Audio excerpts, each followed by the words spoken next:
Dale, turma! Pessoal, preparei uma aula muito legal aqui para vocês, que é os nossos conceitos básicos de economia, certo? Tá bem legal, vamos lá.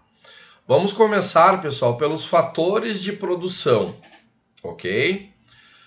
São os recursos indispensáveis na produção de bens e serviços. Sem eles, nada se produz e não há renda. Tradicionalmente, são três, que é a terra, o capital e o trabalho, ok? Então, a gente vai falar agora cada um deles, tá? Bora lá. Terra. Esse fator engloba todos os recursos naturais da economia, geram alimentos, água e conduzem o clima, ok? Capital. Esse é o fator que se refere aos bens de produção da economia. São as máquinas e equipamentos, instalações, ferramentas, meios de transporte e o capital monetário, certo? O capital é o propulsor multiplicador da economia. Beleza? Exemplo: Japão. O Japão é escasso em recursos naturais, porém sua tecnologia é tão avançada que ele supre suas necessidades nesse fator, trocando bens que envolvam muita tecnologia. Certo? Bora lá. Trabalho. É toda a faculdade física e intelectual empregada na produção, mais conhecida como recursos humanos. A produtividade de uma economia é dada pelo produto médio de um trabalhador. Quanto maior a produtividade do trabalho, mais avançada será a economia. Aqui a gente está falando, galera, da nossa mão de obra, né? Tá? Então, ficou bem legal. Bora lá. Agentes econômicos, tá? Bem nessa cadeia, pessoal. Empresas, famílias, governo e resto do mundo. Vou explicar para vocês aqui cada um desses agentes. Bora lá.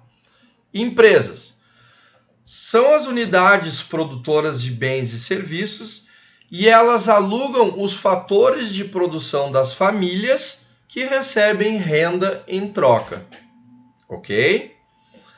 Para as empresas, o que interessa é maximizar o lucro.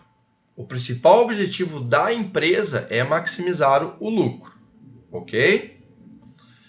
Famílias são as unidades consumidoras. Elas recebem renda por alugar os fatores de produção para as empresas e também para o governo, e usam essa renda para despesa com os bens e serviços que elas necessitam, ok? Para as famílias, o objetivo maior é maximizar sua renda. Então, o objetivo maior da família é aumentar a sua renda, ok? Governo, galera.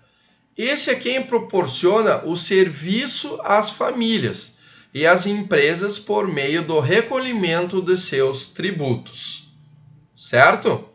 Ele utiliza os fatores de produção e pode possuir também empresas, como a nossa própria Petrobras, ok? E o resto do mundo, o que é?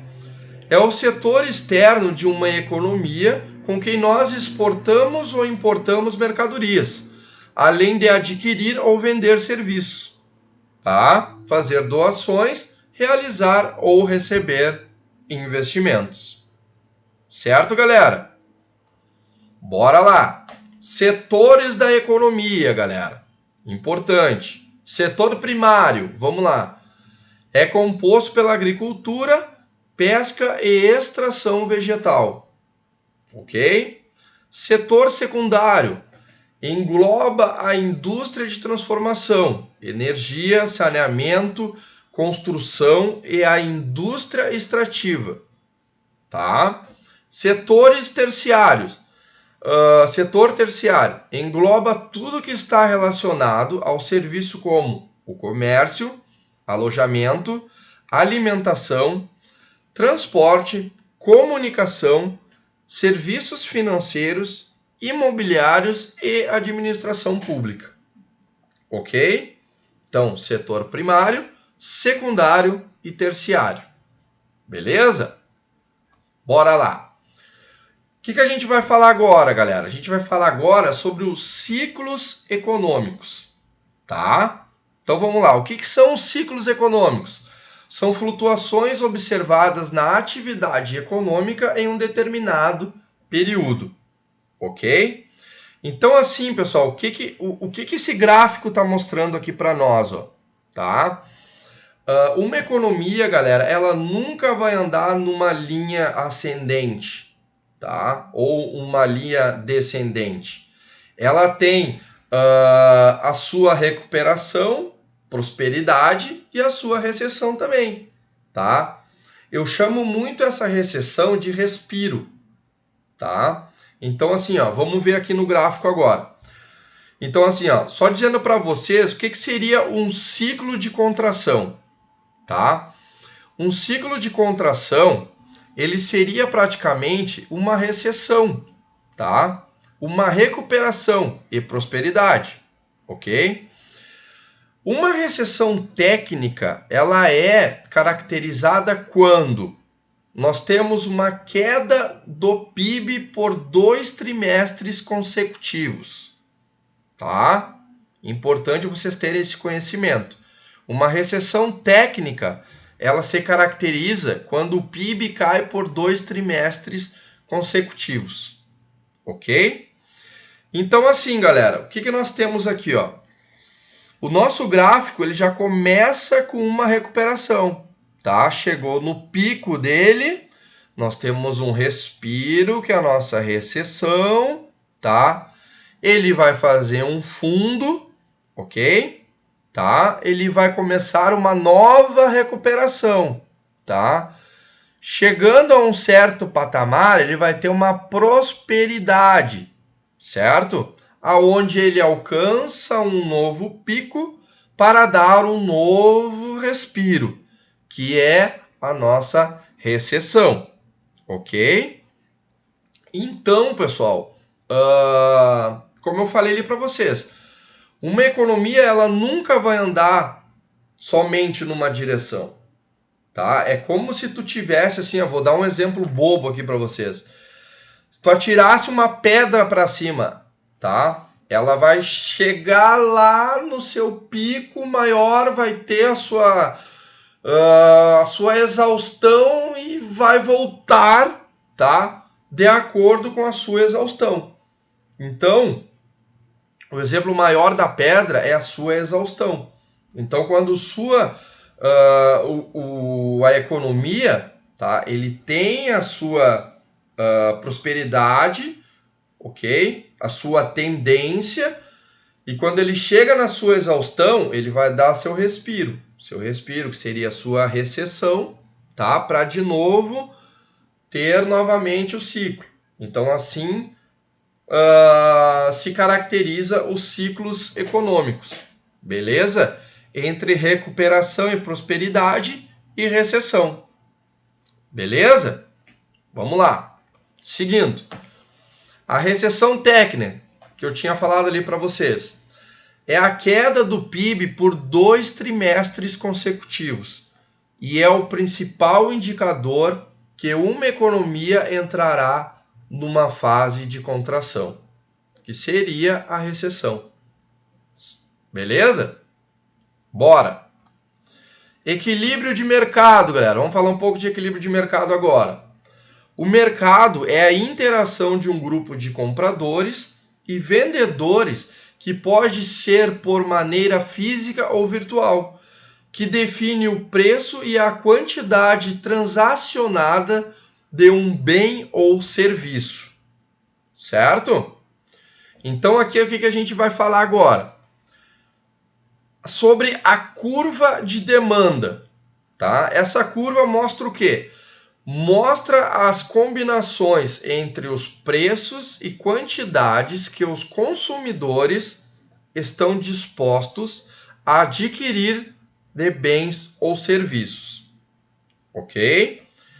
Curva de oferta mostra a combinação de preços e quantidade que os vendedores estão dispostos a oferecer pelos seus produtos e serviços. Certo, galera? Curva de demanda, consumidores. Curva de ofertas, são seus vendedores, os que estão ofertando, estão oferecendo os produtos e serviços. Tá bom? E os de demanda, consumidores, são os compradores. Certo? Bora lá. Aqui, galera, eu montei para vocês aqui um gráfico, tá? Onde mostra o nosso ponto de equilíbrio entre oferta e demanda, ok? Então, assim, vamos lá. Equilíbrio de um mercado competitivo, tá? Forças de oferta e demanda determinam o preço de equilíbrio e as quantidades que equilibram um mercado, ok? E o mercado é uma interação, né, que eu tinha falado para vocês no slide anterior, de um grupo de compradores e vendedores que define o preço e a quantidade transacionada de um bem. Certo, galera? Então, assim, ó, agora que passou 2020, por exemplo, a gente teve toda a situação da pandemia, né? Então, esse desequilíbrio entre oferta e demanda, o que causa? Causa o aumento da inflação, certo? Ou também a diminuição da inflação. Então, dependendo para onde for, né, a demanda ou a oferta, tende a se caracterizar o aumento da inflação ou a diminuição da inflação. Certo, galera? Então, por isso que existe um ponto de equilíbrio entre oferta e demanda. Por que vocês acham que às vezes o preço no supermercado está um pouco maior do que o normal para certos itens, para vários itens, vamos dizer, da sua cesta de compra? Por quê? Isso é para controlar a inflação, entendeu? Para controlar a inflação de demanda, a inflação de consumo, porque quanto mais consumo, né, mais demanda tu tem. Então, quando tu tem menos oferta, certo? Tu faz o quê? Tu tem menos oferta. Então, tu aumenta o preço de um determinado produto ou serviço para os consumidores pararem de consumir aquele produto. Então, assim que se controla o ponto de equilíbrio, entendeu? Entre oferta e demanda. Nem muito excedente e nem muito escasso.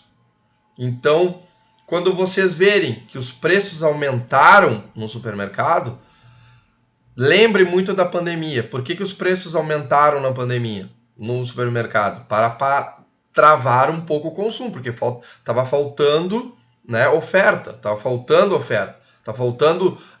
suprimentos para fazer, né, alguns produtos. Então, por questões de importação, exportação, um ciclo totalmente global, né, que às vezes acaba com que a inflação suba ou caia, entendeu? De acordo com esse equilíbrio que eu coloquei na tela aqui para vocês. Certo? Vamos lá. Observações. As curvas de oferta e demanda podem se deslocar por vários fatores, como, por exemplo, pela renda dos consumidores, pela tecnologia ou até mesmo pelo número de empresas que compõem o mercado. Ok? Todas as vezes que ela se desloca, o equilíbrio junto com seus preços e quantidade também mudam. Entendeu? Então, era o exemplo que eu estava dando para vocês. Então, Quanto mais consumo, mais suprimentos tu vai ter que ter para fazer aquele bem ou serviço que está sendo consumido ali em cima. Então, esse equilíbrio ele tem que se dar, tá, de acordo com os preços e com a movimentação tanto de oferta e demanda. Entendeu? Então, indicadores são feitos para que esse equilíbrio, esse ponto de equilíbrio não seja muito excedente e também nem muito escasso. Beleza, galera? Então, conceitos básicos de economia. Espero ter passado para vocês de uma forma bem prática e simples, né? E aí, nas próximas aulas agora, a gente vai falar muito sobre oferta, demanda e várias outras coisas legais aí de acordo com a economia, beleza? Valeu!